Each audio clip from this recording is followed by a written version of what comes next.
Korean Coin Pancake nomor satu di Indonesia buka cabang di Tasik. Congrats Yummy Coin. Standnya buka di depan Yumbox nih. Kalian bisa makan sei sapi enak, cuci mulutnya ngepancake di sini.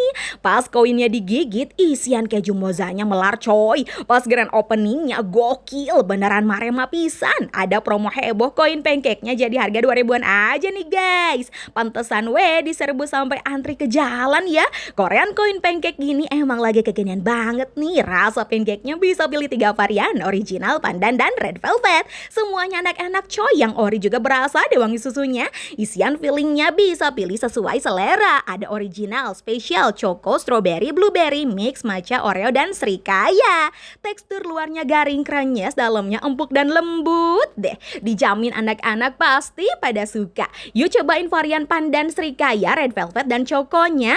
Perpaduan rasanya pas di mulut, unik dan enak coy. Isian kejunya banyak, rasanya enak gak bikin enak. Oh iya, mereka juga bisa terima pesanan jumlah besar untuk event-event wedding, meeting, ultah, khitana, dan lain-lain. Just agau ke